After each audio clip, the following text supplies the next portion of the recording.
নমস্কার সকলকে উৎপল শেডওয়ার্ড চ্যানেলে স্বাগত। আমি উৎপল তোমাদের সাথে। আজকের ভিডিওতে আমরা ক্লাস 11-এর নিউ সিলেবাস অনুযায়ী প্রথম সেমিস্টারে র্যাপিড রিডারে উইলিয়াম শেক্সপিয়ারের যে 3টি নাটক আছে তার মধ্যে ওথেলো, উইলিয়াম শেক্সপিয়ারের লেখা বিখ্যাত ট্র্যাজেডি ওথেলোর প্রতিটি লাইনের বাংলা অনুবাদ ও বিশ্লেষণ করব। তাই তোমরা ভিডিওটা স্কিপ না করে অবশ্যই প্রথম থেকে শেষ পর্যন্ত দেখবে। আর যারা চ্যানেলটা প্রথম দেখছো তারা অবশ্যই চ্যানেলটা সাবস্ক্রাইব করে পাশে থাকা বেল বাটনটা প্রেস করবে,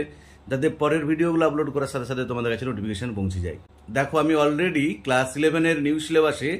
প্রথম সেমিস্টারে যে র্যাপিড রিডারের অন্য দুটি নাটকের সামারি আছে, ম্যাকবেথ এবং অ্যাজ ইউ লাইক ইট, তার বাংলা অনুবাদ ও বিশ্লেষণ করেছি। সেই ভিডিওর লিঙ্ক আমি ডেসক্রিপশন বক্সে দিয়ে দিচ্ছি, তোমরা অবশ্যই তোমাদের সময় মতো দেখে নিও। আজকে আলোচনা করব উইলিয়াম শেক্সপিয়ারের one of the best tragedies, বিখ্যাত বিয়োগান্তক নাটকগুলির মধ্যে একটি, সেটা হচ্ছে ওথেলো নিয়ে। দেখো, ওথেলো শেক্সপিয়ারের যে প্রধান ট্র্যাজেডিগুলো আছে তার মধ্যে একটি। ওথেলো নাটকটি সিনথিওর গল্প দ্য মুরিস ক্যাপ্টেন নামক একটা গল্পকে ভিত্তি করে গড়ে উঠেছে, কিন্তু শেক্সপিয়ার ওই দ্য মুরিস ক্যাপ্টেন এই গল্পের সঙ্গে নানান বিষয়বস্তু, যেমন প্রেম, অবিশ্বাস, বিশ্বাসঘাতকতা, হিংসা, প্রতিশোধ, জাতি বৈষম্য, প্রতারণা বা পিতা সন্তানের সম্পর্ক প্রভৃতি নানান সম্বলিত পূর্ণাঙ্গ ট্র্যাজেডিতে রূপান্তরিত করেছেন ওথেলোকে। 1603 বা 1604 খ্রিস্টাব্দে লেখা হয়েছিল এবং 1604 খ্রিস্টাব্দের 1 নভেম্বর বা 1 নভেম্বর প্রথম অভিনীত হয়েছিল। দেখো, লং টাইম এগো, বহুদিন আগে, ইন ভেনিস, ভেনিস শহরে, খুব ভালো করে মনে রাখবে জায়গাটার নাম, দেয়ার ওয়াজ এ রিচ সেনেটর, একজন ধনী সেনেটর ছিলেন, হু ওয়াজ নোন অ্যাজ ব্রাবান্টিও, বা কারো কারো মতে এটার উচ্চারণটা ব্রাবানসিও বলে থাকে, যে যিনি ব্রাবান্টিও বা ব্রাবানসিও নামে পরিচিত ছিলেন। He had a beautiful daughter the gentle Desdemona, তার ছিল একজন সুন্দরী কন্যা যিনি ছিলেন ডেসডেমোনা। তাহলে এটাও শর্ট কোশ্চেন পড়ে যে ব্রাবান্টিওর মেয়ের নাম কি ছিল না Desdemona. She was sought by various suitors, তাকে বিয়ের প্রস্তাব দেওয়া হয়েছিল নানান পাত্রের দ্বারা। Both of her clime and complexion, উভয়ই যারা ছিল, যারা তাকে বিয়ের প্রস্তাব দিয়েছিল, প্রত্যেকেই ছিল তার দেশের এবং তার গাত্রবর্ণের। মানে ও যেহেতু শ্বেতাঙ্গ ছিল, মানে তাকে যারা বিয়ের প্রস্তাবটা দিয়েছিল তারা সবাই শ্বেতাঙ্গ ছিল। But she found none of her choice, কিন্তু তাদের কাউকেই ডেসডেমোনার পছন্দ হয়নি। তাহলে ডেসডেমোনাকে যেসব তার দেশের এবং তার মতো শ্বেতাঙ্গ যেসব ছেলেরা বিয়ের প্রস্তাব দিয়েছিল, কাউকে ডেসডেমোনা পছন্দ করেনি। দ্য নোবেল লেডি, এই মহিয়সী মহিলা মানে Desdemona, who regarded the heart more than the appearance and complexion of a man, যিনি মানুষের হৃদয়কে বেশি প্রাধান্য দিতেন তার বাহ্যিক অবয়ব বা গায়ের রঙের থেকে, had chosen the person of her affections a Moor, তিনি বেছে নিয়েছিলেন তার ভালোবাসার মানুষ হিসাবে একজন মুরকে। খুব ভালো করে মনে রাখবে, এ ডার্ক কমপ্লেক্সেন্ড নোবেল ম্যান, একজন কালো চামড়ার মহান ব্যক্তি। তাহলে যদিও ডেসডেমোনা ছিল শ্বেতাঙ্গ, সে কিন্তু প্রেম করত বা ভালোবাসত একজন কৃষ্ণাঙ্গকে, whom her father loved deeply, যাকে তার বাবাও খুব ভালোবাসত, and often invited him to their mansion, যাকে প্রায়ই তাদের বাড়িতে আমন্ত্রণ করা হতো, তাদের প্রাসাদে। ম্যানশন মানে অট্টালিকা, প্রাসাদ, যে তার বাবাও তাকে প্রায় তাদের অট্টালিকায় আমন্ত্রণ করত। সেই ব্ল্যাক মুর, একজন কৃষ্ণাঙ্গ মানুষকে ডেসডেমোনা ভালোবেসেছিল। দ্য নোবেল মুর ওথেলো, এই মহান মুর প্রজাতির মানুষ যার নাম ছিল ওথেলো, এই ওথেলোর নামেই নাটকটার নাম হচ্ছে Othello, was a valiant soldier, ছিলেন একজন খুবই দুঃসাহসী যোদ্ধা, and by his heroics in bloody wars against the Turks, এবং তুর্কিদের সঙ্গে রক্তক্ষয়ী যুদ্ধে সে জয়লাভ করার পর, তার বীরত্বের পরে, খুব ভালো করে মনে রাখবে যুদ্ধটা কাদের সঙ্গে হয়েছিল, টার্কস, তুরস্কের লোক, তুরস্কের লোককে টার্কস বলা হয়। He had been raised to the rank of the general, তাকে সেনাপতি পদে উন্নীত করা হয়েছিল, মানে দেশের সেনাপতি পদে ওথেলোকে উন্নীত করা হয়েছিল। And was highly esteemed and revered throughout the state, তাকে প্রচণ্ড প্রশংসার সম্মান করা হতো পুরো দেশ জুড়ে, যেহেতু সে খুব বড় একজন যোদ্ধা ছিল এবং তুরস্কের সৈন্যদের বিরুদ্ধে যুদ্ধে সে সফল হয়েছিল, বীরত্বের সঙ্গে যুদ্ধে জয়লাভ করেছিল, তাই তাকে সেনাপতি পদে উন্নীত করা হয়েছিল এবং দেশের মানুষ তাকে খুবই সম্মান এবং প্রশংসা করত। Othello had been a great traveller, Othello ছিলেন একজন ভ্রমণপ্রিয় মানুষ, যিনি ভ্রমণ করতে ভালোবাসতেন। And Desdemona was all the more keen to listen to the stories of adventure, আর ডেসডেমোনা পছন্দ করতে শুনতে, কি শুনতে পছন্দ করতো, তার বিভিন্ন দুঃসাহসিক অভিযানের কথা, that Othello recollected from his experience, যেগুলো ওথেলো স্মৃতিচারণা করে বলতো, ইন দ্য ব্যাটেলস যুদ্ধের কথা, সিজেস কোনো কিছু অধিকারের কথা, অ্যান্ড এনকাউন্টার্স মুখোমুখি লড়াইয়ের কথা, the perils he had been expose to যেসব বিপদের সে সম্মুখীন হয়েছিল, হিজ হেয়ার ব্রেড এসকেপ তার খুব সামান্যর জন্য পলায়ন করা, হেয়ার ব্রেড মানে এক চুলের জন্য বেঁচে ফেরা, when he had entered a breach যখন সে প্রবেশ করেছিল একটা খাড়ির মধ্যে, or marched up to the mouth of a cannon অথবা মার্চ করতে করতে সে কিভাবে পৌঁছে গিয়েছিল একটা কামানের সামনে, and how he had been captivated by the insolent enemy আর কিভাবে তাকে বন্দি করা হয়েছিল শত্রুপক্ষের সৈন্যদের দ্বারা, and sold as a slave এবং তাকে একজন কৃতদাস হিসাবে বিক্রি করে দেওয়া হয়েছিল, how he demeaned himself in the state সে নিজেকে কিভাবে ওই অবস্থায় রক্ষা করেছিল, অ্যান্ড এসকেপড এবং সে অবস্থা থেকে কিভাবে পালিয়ে এসেছিল, এই সব বর্ণনা ওথেলো দিত ডেসডেমোনার কাছে। আর ডেসডেমোনা তার ওই দুঃসাহসিক অভিযানের কথা মন দিয়ে খুব প্রাণ ভরে শুনত। ডেসডেমোনা লিসেন্ড উইথ র্যাপ্ট অ্যাটেনশন, ডেসডেমোনা শুনত গভীর মনোযোগ সহকারে, অফ অল দিজ অ্যাকাউন্টস এই সমস্ত বিবরণ, মানে যেসব ঘটনা ওথেলো তাকে বলতো সেগুলো খুব যত্ন সহকারে খুব মন দিয়ে শুনত। Added to the narration of the strange things Othello had seen in foreign countries, এর সাথে ওথেলো যোগ করত যেসব অদ্ভুত অদ্ভুত জিনিসগুলো সে বিদেশে দেখেছে বা বাইরের দেশে যেগুলো সে দেখেছে, the vast wilderness and romantic ক্যাভার্নস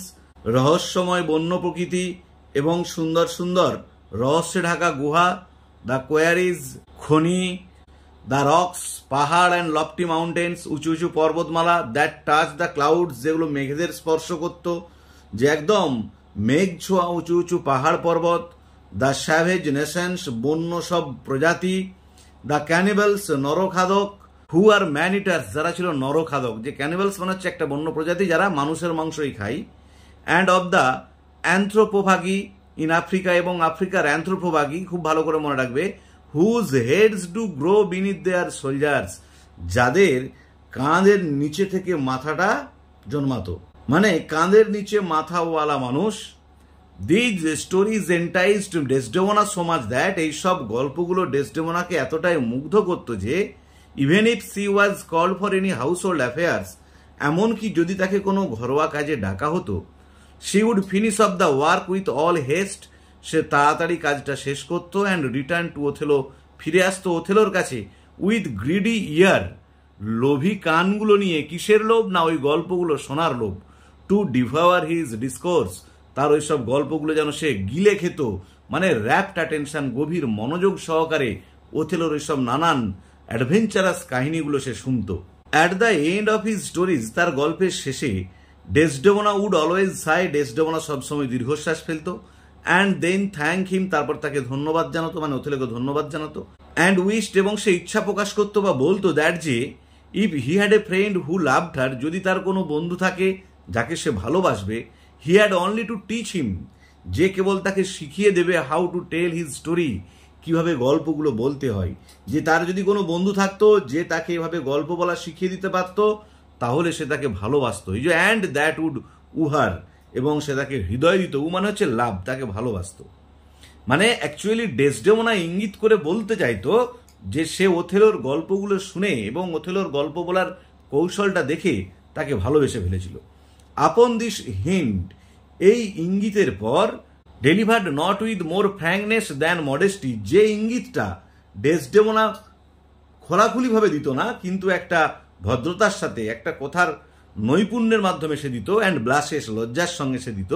which Othello could not but understand যেটা ওথেলো খুব সহজেই বুঝতে পারত যে আসলে ডেসডেমোনা কি বলতে চাইছে,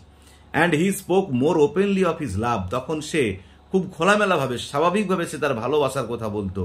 Das gained the consent of the generation gorgeous lady Desdemona to marry him এভাবেই সে পেয়েছিল সম্মতিটা কিসের, যে ওই উদার এবং মহিয়সী মহিলা ডেসডেমোনাকে বিয়ে করার। যে যখন ডেসডেমোনার কাছ থেকে ওথেলো ইঙ্গিতটা পেয়েছিল তখন ওথেলো ডাইরেক্ট তাকে বিয়ের প্রস্তাব বা প্রেমের প্রস্তাব দিয়েছিল এবং তারা বিয়ে করতে সম্মত হয়েছিল। দেয়ার ম্যারেজ তাদের বিবাহটা হুইচ দো ওয়াজ প্রাইভেটলি সালভানাইজড যদিও সেটা গোপনে সম্পন্ন হয়েছিল, মানে ডেসডেমোনার বাবা বা দেশের অন্য কোনো ব্যক্তি সেভাবে জানতো না যে ডেসডেমোনার সঙ্গে ওথেলোর বিয়ে হয়েছে বলে, could not be kept a secret for long কিন্তু সেটা বেশি দিন গোপন রাখা যায়নি। হোয়েন দ্য নিউজ রিচড ব্রাবান্টিও যখন এই খবরটা ব্রাবান্টিওর কাছে গিয়ে পৌঁছেছিল যে তার মেয়ে ওই ব্ল্যাক মুর ওথেলোকে বিয়ে করেছে, he appealed to the Duke of Venice, সে ভেনিসের যে ডিউক রাজা তাকে অনুরোধ করেছিল, and prayed for justice against Othello, এবং প্রার্থনা করেছিল ওথেলোর বিরুদ্ধে বিচার করতে। Accusing him of casting spell and witchcraft, এই দোষারোপ করে যে ওথেলো নানা রকম জাদুবিদ্যা করেছে, নানা রকম ব্ল্যাক ম্যাজিক যেটাকে বলা হয় কালা জাদু করেছে, টু সিডিউস দ্য জেন্টেল ডেসডেমোনা, সম্মোহিত করতে সুন্দর ডেসডেমোনাকে, উইনিং আর হার্ট, তার হৃদয় জেতার জন্য, অ্যান্ড ম্যারিং হার, তাকে বিয়ে করার জন্য, without taking the consent of her father, তার বাবার সম্মতি ছাড়াই। যে তার বাবার সম্মতি ছাড়াই নানা রকম টুকটাক ছলচাতুরি করে কালা জাদু করে সে তার মেয়েকে জোর করে বিয়ে করেছে তার বাবার অনুমতি না নিয়ে। তাই সে যে ডিউক ছিল ভেনিসের তাকে অনুরোধ করেছিল ওথেলোর বিরুদ্ধে বিচারের ব্যবস্থা করতে। মিন হোয়াইল, ইতিমধ্যে the state of Venice was in urgent need of Othello, ভেনিসের ওথেলোকে খুব প্রয়োজন হয়ে পড়ল। The senate received a news that, senate মানে ওদের রাজসভা, তারা একটা খবর পেল যে the Turks had set sail a fleet with mighty preparation for hostility, যে তুরস্কের সৈন্যবাহিনী একটা বৃহৎ নৌবাহিনী নিয়ে, খুবই শক্তিশালী নৌবাহিনী নিয়ে পাড়ি দিয়েছে, অ্যান্ড দে ওয়ার মুভিং, এবং তারা আগিয়ে আসছিল towards the island of Cyprus, Cyprus দ্বীপের দিকে। খুব ভালো করে মনে রাখবে যে তুরস্কের ওই শক্তিশালী একটা নৌবহর তারা সাইপ্রাসের দিকে আগিয়ে আসছে, with the intent to regain it from Venetians, এই ইচ্ছা নিয়ে যে তারা ওটা ভেনিসের কাছ থেকে কেড়ে নেবে বলে, যে যেহেতু ওটা জোর করে ওদের কাছ থেকে অধিকার করে নিয়েছিল সেটাকে ফিরিয়ে নেবার জন্য যে একটা বিরাট তুরস্কের নৌবাহিনী এগিয়ে আসছে ভেনিসের দিকে।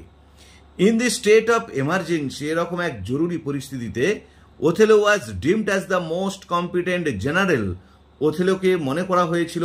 সব থেকে যোগ্য সেনাপতি হিসাবে, to defend Cyprus against the invasion of the Turks, সাইপ্রাসকে রক্ষা করার জন্য ওই তুরস্কের নৌবাহিনীর আক্রমণ থেকে, যে তুরস্কের নৌবাহিনীর আক্রমণ থেকে সাইপ্রাসকে রক্ষা করার জন্য ওথেলোকেই সব থেকে যোগ্য সেনাপতি হিসাবে গণ্য করা হলো।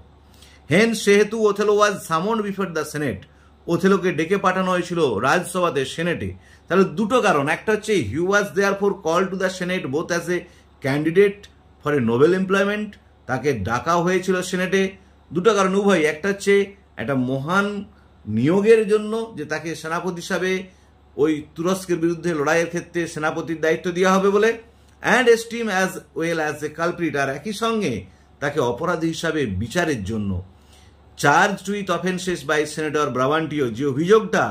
সেনেটর ব্রাবান্টিও তার বিরুদ্ধে এনেছে, তাহলে একটা হচ্ছে তার বিচার, তার সাথে সাথে তাকে আবার সেনাপতি হিসাবে নিয়োগ করা হবে যাতে করে সে সাইপ্রাসকে তুরস্কের নৌবাহিনীর হাত থেকে রক্ষা করে। The old senator was heard with utmost patience, যে বৃদ্ধ সেনেটরের কথা শোনা হয়েছিল গভীর ধৈর্য সহকারে, in the assembly of the senators, যেখানে অন্য সেনেটররা সবাই উপস্থিত ছিলেন, সেনেটরদের সভাতে সবাই খুব ধৈর্য সহকারে ওল্ড সেনেটর মানে ব্রাবান্টিওর কথা খুব মনোযোগ সহকারে শোনা হয়েছিল। অ্যান্ড দ্য ইনফিউরেটেড ফাদার, আর রাগান্বিত বাবা, যেহেতু তার মেয়েকে জোর করে বলতে চেয়েছে সে বিয়ে করে ফেলেছে, তাই রাগান্বিত বাবা অ্যাকিউজড ওথেলোকে দোষারোপ করেছিল ইন আউটরেজিয়াস ম্যানার, প্রচন্ড রাগান্বিত হয়ে ক্রুদ্ধভাবে ওথেলোর বিরুদ্ধে নানা রকম অভিযোগ করেছিল। হেন্স, সেহেতু, when Othello was called upon for his defence, যখন ওথেলোকে ডাকা হলো তার বিরুদ্ধে যে অভিযোগগুলো রয়েছে সেটা আত্মপক্ষ সমর্থনের জন্য, he had only to narrate a simple story of his love, সে কেবলমাত্র তার ভালোবাসার একটা সাধারণ কাহিনী বর্ণনা দিল, যে না সে কোনো রকম কালা জাদু বা তুকতাক করেনি, সে তাকে ভালোবেসেই বিয়ে করেছে। Which he did so in such artless eloquence, যেটা সে করেছিল মানে সে তার ভালোবাসার বিবরণটা এমনভাবে দিয়েছিল কোন রকম কৌশলহীন বাকপটুতা ছাড়াই, দ্যাট যে even the Duke had to confess that, এমনকি যিনি রাজা ডিউক তিনিও স্বীকার করেছিলেন যে এ টেল শো টোল্ড, একটা গল্প যেটা এত সুন্দরভাবে বলা হয়, would have won his daughter too, এই গল্প শুনলে হয়তো তার নিজের কন্যাও প্রেমে পড়ে যেত। যে যদি ওথেলো যেভাবে গল্পটা তাদের সামনে উপস্থাপন করলো এত সুন্দরভাবে যদি তার কন্যাকে, সে তো রাজা ডিউক, তার কন্যার সামনেও এত সুন্দর গল্প বলা হতো, হয়তো তার কন্যাও ওথেলোর প্রেমে পড়ে যেত। And the spells and conjuration which Othello had used, আর যে জাদু বা সম্মোহনী বিদ্যা ওথেলো ব্যবহার করেছিল ইন হিজ কোর্টশিপ, তার প্রেমের ক্ষেত্রে, plainly appeared to have been no more than the honest arts of wooing, সেটা মনে হলো অন্য কিছুই নয়, যে কোনো জাদু ছল চাতুরি বা কোনো সম্মোহনী বিদ্যা সে প্রয়োগ করেনি, সেটা হচ্ছে কি অনেস্ট আর্টস অফ উইং, সততার সঙ্গে ভালোবাসা, and the only witchcraft which he had used, আর যে কালা জাদু সে ব্যবহার করেছিল, is the skill of telling a soft tale, সেটা হচ্ছে দক্ষতা, কোমলভাবে নমনীয়ভাবে গল্প বলার, to win a lady's heart, একটা মেয়ের হৃদয় জয় করার জন্য। যে একটা মেয়ের হৃদয় জয় করতে গেলে যে কোমলভাবে সুন্দরভাবে গল্প বলতে হয়, সেই জাদুবিদ্যায় সে প্রয়োগ করেছিল, বা কোনো রকম কালা জাদু বা কোনো সম্মোহিনী বিদ্যা টুকটাক সে ব্যবহার করেনি। The statement of Othello was confirmed by Desdemona, ওথেলোর কথাগুলোকে ডেসডেমোনা সমর্থন করেছিল, who appeared in the court, যে হাজির হয়েছিল রাজসভায়, অ্যান্ড অ্যাকনলেজ দ্যাট, এবং স্বীকার করেছিল যে she was bound by duty to Brabantio, সে ব্রাবান্টিওর প্রতি দায়িত্বে অবিচল, দায়িত্ব আছে তার, ব্রাবান্টিওর প্রতি দায়বদ্ধতা আছে, ফর হার লাইফ, তার জীবনের জন্য, অ্যান্ড এডুকেশন, শিক্ষা দেওয়ার জন্য, যে তাকে জীবন দান করার জন্য যেহেতু সে পিতা, এবং তার শিক্ষার জন্য ব্রাবান্টিওর প্রতি তার দায়বদ্ধতা রয়েছে। But now she has a higher duty to perform, কিন্তু তার এখন আরো বেশি দায়িত্ব রয়েছে করার মতো, for her lover and husband Othello, তার প্রেমিক এবং স্বামী ওথেলোর প্রতি, যে তার এখন তার প্রেমিক বা স্বামী ওথেলোর প্রতি তার দায়িত্ব অনেক বেশি, দায়বদ্ধতা আরো গুরুত্বপূর্ণ। Quite like her mother had done years ago, ঠিক যেমনটা তার মা করেছিল কিছু বছর আগে,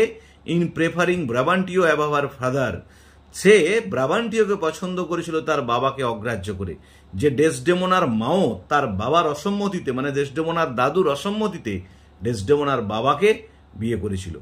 unable to maintain his player, তার আবেগকে রক্ষা করতে না পেরে, সংযত করতে না পেরে, ব্রাবান্টিও অ্যাকসেপ্টেড দ্য মুর, ব্রাবান্টিও গ্রহণ করেছিল ওই মুরকে as his son in law, তার জামাই হিসাবে, অ্যান্ড টোল্ড হিম দ্যাট, তাকে বলেছিল যে with all his heart he would keep her away from হিম,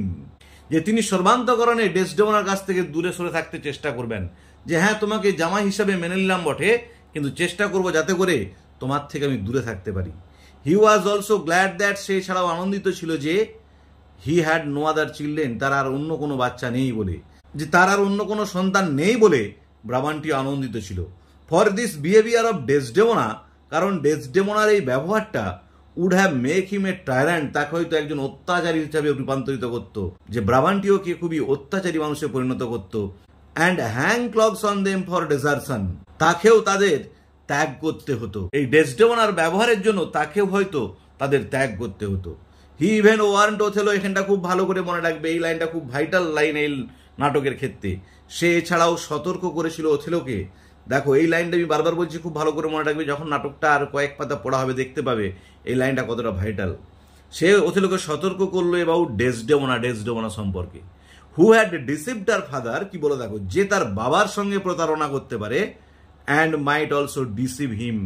সে হয়তো ভবিষ্যতে তার সঙ্গেও প্রতারণা করতে পারে। যে কোনো মেয়ে বা কোনো সন্তান যদি তার বাবার সঙ্গে প্রতারণা করে, সে ভবিষ্যতে কিন্তু তার স্বামী বা তার স্ত্রীর সঙ্গেও প্রতারণা করতে পারবে, যেটা কোনো ইম্পসিবল ব্যাপার নয়। এই বলে সে ওথেলোকে সতর্ক করলো যে মনে রাখবে, ডেসডেমোনা আজকে যেমন আমার সঙ্গে প্রতারণা করেছে, হয়তো ভবিষ্যতে তোমার সঙ্গে এরকম প্রতারণা করতে পারে। আফটার দ্য ট্রায়াল, বিচারের পর, Othello readily went to the war in Cyprus, Othello তৎক্ষণাৎ চলে গেল সাইপ্রাসের যুদ্ধে, অ্যালং উইথ ডেসডেমোনাকে নিয়ে। As she refuse to stay with her father anymore, যেহেতু সে প্রত্যাখ্যান করেছিল তার বাবার সঙ্গে থাকতে, যে সে আর তার বাবার সঙ্গে থাকতে চাইছিল না, তাই ওথেলো ডেসডেমোনাকে নিয়ে চলে গেল সাইপ্রাসের যুদ্ধে। সি বোল্ডলি ডিক্লেয়ার্ড, সি বলতে কে না, ডেসডেমোনা খুব সাহসের সঙ্গে ঘোষণা করলো, I love the Moor to live with him, আমি ভালোবাসি ওই মুরটাকে, আমি বিয়ে করেছি ওই মুরকে, বা মুরটাকে ভালোবেসেছি তার সঙ্গে থাকবো বলে, যে আমি ওথেলোকে ভালোবেসেছি তার সঙ্গে থাকবো বলে। So the newly married couple set sail for Cyprus, সুতরাং ওই নববিবাহিত দম্পতি রওনা দিল সাইপ্রাসের উদ্দেশ্যে। But as soon as they landed in Cyprus, কিন্তু যখন তারা সাইপ্রাসে গিয়ে অবতরণ করলো, পৌঁছালো, দ্য নিউজ অ্যারাইভড দ্যাট, একটা খবর এলো যে, খুব ভালো করে মনে রাখবে, a violent tempest had dispersed the Turkish fleet, একটা ভয়ঙ্কর ঝড়, সামুদ্রিক ঝড় মানে টেম্পেস্ট, যে এক ভয়ঙ্কর সামুদ্রিক ঝড় ছিন্ন ভিন্ন করে দিয়েছে তুরস্কের নৌবাহিনীকে, and the island was the secure, আর এখন তাই এই দ্বীপ পুরোপুরি সুরক্ষিত, নিরাপদ। যে যদিও তারা আগিয়ে আসছিল বিরাট নৌবহন নিয়ে সাইপ্রাসকে আক্রমণ করতে, কিন্তু ভয়ঙ্কর এক সামুদ্রিক ঝড়ে টার্কসদের তুরস্কের নৌবাহিনী পুরো ছিন্ন ভিন্ন হয়ে গেছে,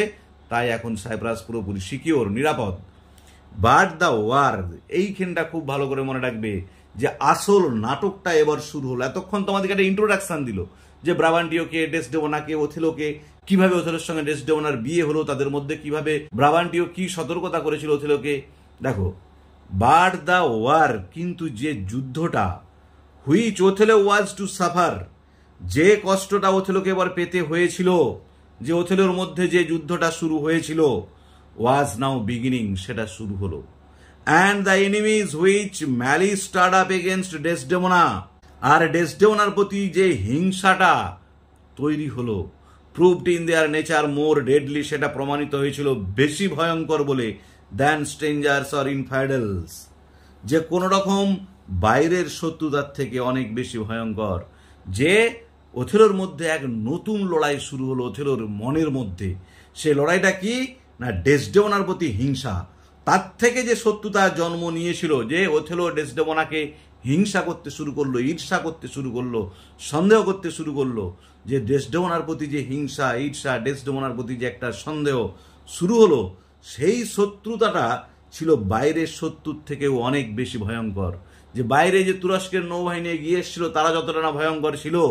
ওথেলোর মনের মধ্যে এখন যে শত্রুতা তৈরি হলো, ডেসডেমোনার প্রতি যে হিংসা তৈরি হলো,